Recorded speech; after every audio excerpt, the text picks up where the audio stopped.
She came on a Tuesday, which felt wrong somehow. Like bad news should at least have the decency to arrive on a Monday, when the week is already ruined anyway.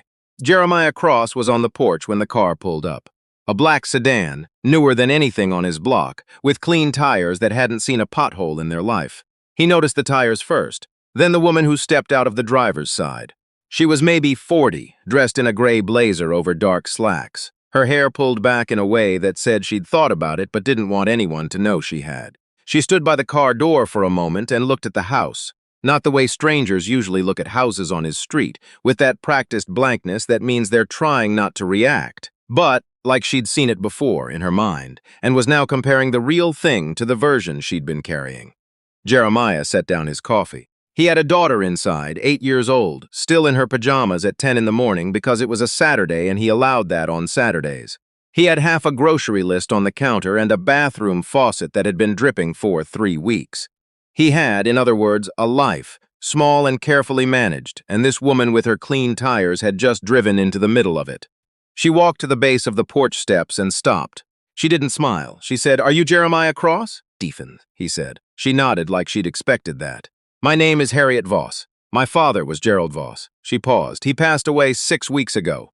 Jeremiah looked at her. The name Gerald Voss had not been spoken out loud in his house in 4 years.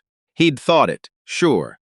Thought it in the way you think about a wound that healed wrong. Aware of it every time the weather changed. Aware of it but not willing to press on it directly. He'd thought it when he was turned down for a second loan at the community bank. When he signed the papers that handed over the Millbrook equipment yard. When he told his daughter, who was 4 at the time and didn't understand, that they were moving. He'd thought it.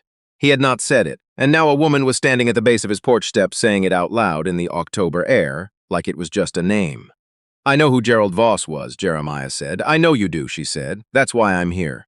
He almost didn't let her in. That's the honest version. Not the version where he's magnanimous, where he steps aside and says, "Come in," with some quiet dignity. The honest version is that he stood in the doorway for a long moment and thought about closing the door. And the only reason he didn't was that his daughter, Bea, had appeared behind him in her fuzzy socks and was looking at the woman on the porch with that open, uncomplicated curiosity that 8-year-olds have and 43-year-old men have learned to be ashamed of. "Who's she?" Bea asked. "Someone here to talk," Harriet said before Jeremiah could answer. She looked at Bea without the usual condescension adults reserve for children they don't know. "You have very good socks." Bea looked down at her socks, orange, printed with cartoon foxes, and back up. "I know." Jeremiah let her in. He put Bea in front of a show in the other room, poured 2 cups of coffee he hadn't asked if she wanted, and sat down at the kitchen table across from Harriet Voss, who set a manila folder on the table between them and did not open it. "You drove here from Atlanta," he said. "It wasn't a question, the license plate." "Yes, that's 4 hours. About that." He looked at the folder. "What's in it?" "Everything," she said. "The Millbrook contracts. The rezoning petition my father's company filed with the county. The communications between his legal team and the county assessor's office." She paused. "The letter they sent your lender." Jeremiah's hands, wrapped around his coffee mug, went very still. He had suspected it. He had more than suspected it. He had known, in the way you know things when the evidence is too clean, when the timing is too perfect, when a loan you've held for 11 years gets called in the same month a development company files a rezoning petition on the land adjacent to yours. He'd known.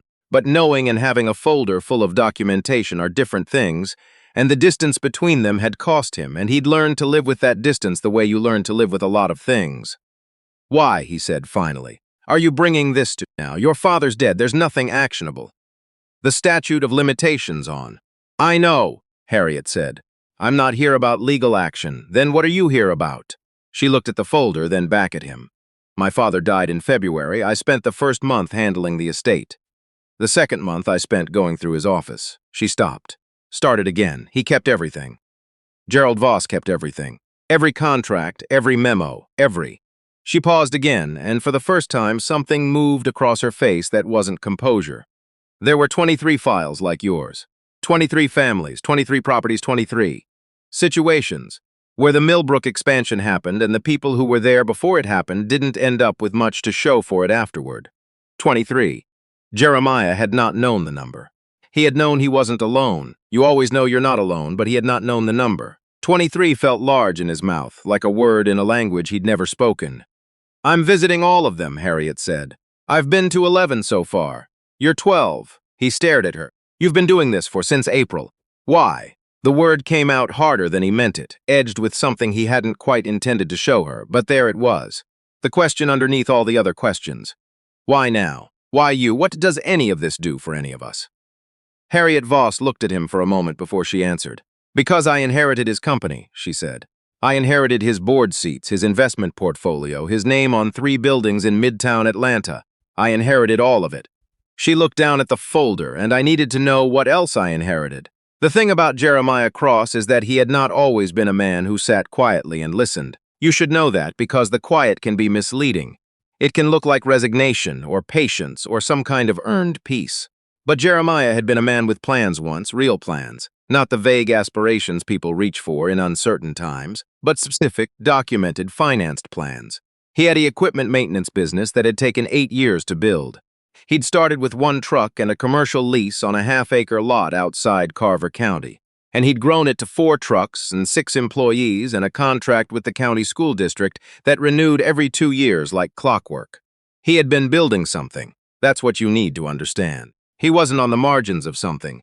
He was in the middle of it, right in the working heart of it, with his name on the paperwork and his daughter learning to ride a bike in the yard behind the office. Her mother had died when Bay was 2. An aneurysm fast, the way those things sometimes are. There one day and then not. Jeremiah had kept going because there was Bia and because the business was something solid to hold on to. And because he was, at his core, a man who believed in the particular dignity of work that you built yourself. And then Millbrook Development had filed a rezoning petition. And then his lender had called in his loan. And then the equipment yard, the one he'd spent 8 years on, had been acquired through a forced sale at 62 cents on the dollar while he was still figuring out what was happening. He'd rebuilt, slowly. He had a smaller operation now, 2 trucks, 2 employees, including himself, a different contract with a private landscaping company. It was enough. He'd made it enough. Bia had her socks and her Saturday morning shows and a father who was there, always there, which was more than some kids got, and he knew it. But he had not forgotten, and he had not, if he was completely honest with himself, stopped being angry. Harriet stayed for 2 hours. She didn't ask him to forgive her father. She didn't perform grief or offer explanations that softened the corners of what had happened. She opened the folder and she walked him through it, the rezoning petition timeline, the communication with the lender, the letters, and she let him look at all of it without commentary, without the particular mercy of interpretation. He read the letter to the lender. He read it twice. Given the uncertainty surrounding properties in the affected corridor, we would recommend a review of outstanding obligations with attention to risk exposure, bureaucratic language, clean and bloodless. The kind of language that could ruin a man's livelihood without ever saying anything that could be quoted against you later. He knew, Jeremiah said. It wasn't a question. Yes, he knew what this would do. Yes, Jeremiah set the letter down. Outside through the window, a kid from down the block was walking a dog that was too big for him, getting dragged in small sideways lurches toward a fire hydrant. A normal small Saturday, the ordinary world, still running. What do you want from me? He said. Harriet looked at him steadily. Nothing. People don't drive 4 hours for nothing. I want to tell you what I found, she said. I want you to have this folder and to know that I know what's in it. And I want to tell you that I'm establishing a remediation fund, not charity, not a settlement, nothing you'd have to sign anything to receive for the families in these 23 files. She folded her hands on the table. It won't give you back what you lost. I'm not going to pretend it does. But I wanted you to hear it from me directly, not from a letter, not from a lawyer. Jeremiah was quiet for a long moment. Your father built something real, said finally. I'll give him that. Millbrook, before all of this, it did work that needed doing. There were properties that needed development. There were deals that were fair. He paused. And then there were 23 of us. Yes, Harriet said. What happens to the company now? Under you? Something shifted in her expression. Not softness, exactly. She didn't seem like a person who traded in softness, but something more deliberate. We're pulling out of 3 pending projects in Carver County. There's a community land trust we're funding in partnership with the county commissioner's office. She stopped. It's not enough. I'm aware it's not enough. But it's what I can do from the position I'm in, and I intend to keep doing it. Jeremiah looked at her for a long moment. Here is what he did not say, thank you. Here is what he did not do, forgive her, or her father, or the clean language in those letters, or the particular way power moves through the world when it doesn't want to be seen moving. Here is what he did say. You should talk to a woman named Claudette Sims before you leave the county. She had a plant nursery on Route 7. She's still here. She's the one you should talk to. Harriet wrote the name down without being asked. After she left, Jeremiah sat at the kitchen table for a while. Bea came in at some point and climbed into the chair next to him and started drawing. She was going through a phase of drawing elaborate maps of places that didn't exist, and she drew while he sat, and neither of them felt the need to fill the silence. Was she nice? Bea asked finally, without looking up from her map. Jeremiah considered this. She was honest, he said. Bea considered this with the gravity of an 8-year-old processing something slightly beyond her current framework. Is that the same as nice? Sometimes it's better, Jeremiah said. Bea accepted this and went back to her map. She was drawing a mountain range along the left edge with little pointed peaks that looked like shark teeth. Jeremiah got up and did the dishes. The remediation fund letter arrived in December, 6 weeks later. It was brief and formal and had a phone number at the bottom for questions. Jeremiah read it 3 times and then set it on the counter by the coffee maker, which is where important things lived in his house, the things he needed to look at every morning to decide what to do about them. He called the number on a Thursday afternoon, while Bea was at school. The woman who answered was not Harriet. She was an administrator, pleasant and efficient, and she walked Jeremiah through the process in about 15 minutes. No signatures releasing claims, no acknowledgement of fault required from him, no language designed to protect the company at his expense. He'd been prepared for all of those things, had his guard up for them the way you keep your guard up when something sounds too straightforward. It was, as far as he could tell, what it said it was. He didn't decide anything on that call. He said he'd think about it, and the administrator said, of course, and gave him a deadline that was 3 months out, and that was that. Here is something you should know about what Millbrook took from Jeremiah Cross. It wasn't just the money. It wasn't just the business or the equipment or the contract with the school district that he'd had to watch go to a competitor.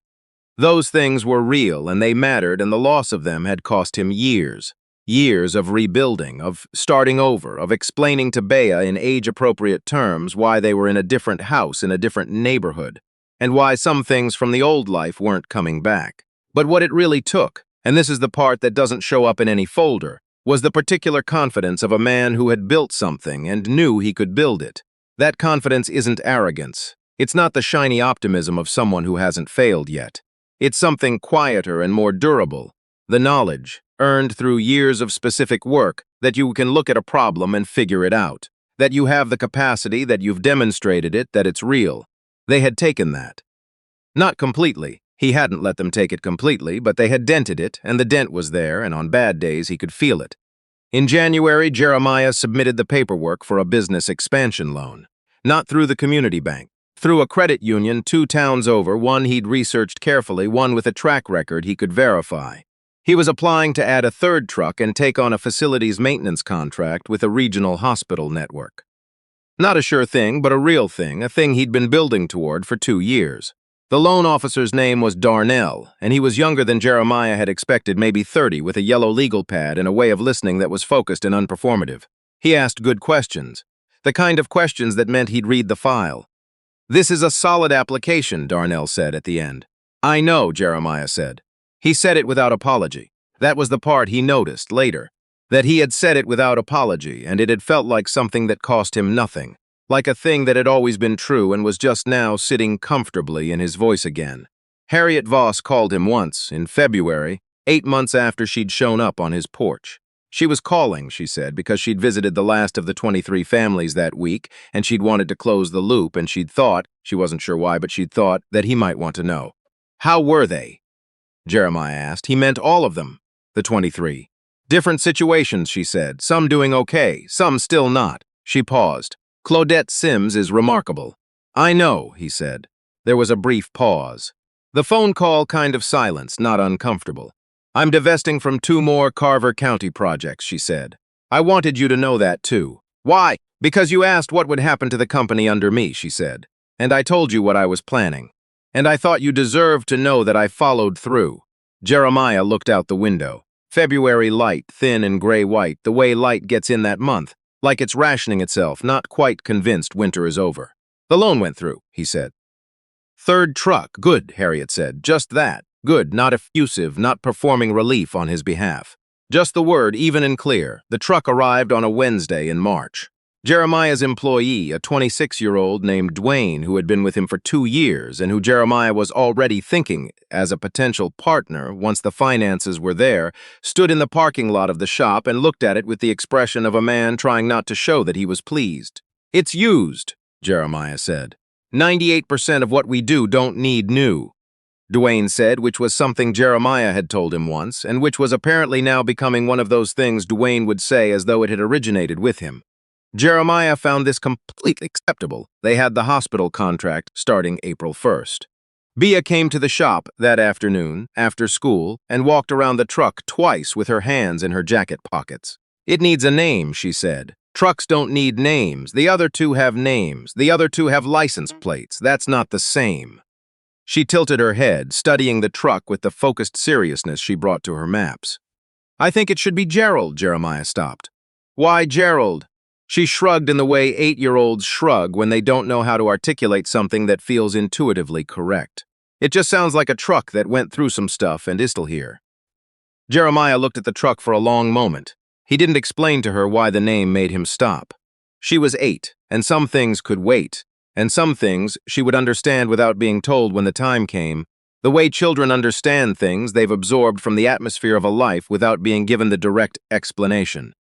"Gerald it is," he said. Dwayne looked between them, decided correctly that this was not a moment for his input, and went back inside. There are things that get taken from people that can't be given back. This is not a cynical observation, it's just accurate. The 8 years, the school district contract, the particular Tuesday mornings at the equipment yard when Bea was 4 and sometimes rode in the truck with him. And the world was small and specific in the way the world is small and specific when you're 4 years old and your father smells like coffee and motor oil and everything is fine. Those things are gone. No remediation fund restores them. But here is also what's true. Jeremiah Cross drove that third truck himself on the first morning of the hospital contract, Dwayne following behind in truck number 2. The hospital was a 40-minute drive through country that was thinning from suburb into actual open land. Fields, a water tower, a hand-painted sign for a farm stand that wouldn't open until May. He drove with the window down a little, even though it was cool, because he wanted to feel the air. He thought about Harriet Voss, once briefly, the way you think about something that has moved through your life and changed its shape, not warmly, not bitterly. The way you think about weather that was hard and then passed. He thought about Bea's map, the one with the Shark-Tooth Mountains, which was taped to the refrigerator now. He thought mostly about the work ahead, the contract, the logistics, what he would need to figure out and how he would figure it out. He had done this before, he knew how to do this. The road was straight, and the morning light was coming in low from the east, the kind of light that makes everything look like the beginning of something, and Jeremiah Cross drove toward it with both hands on the wheel.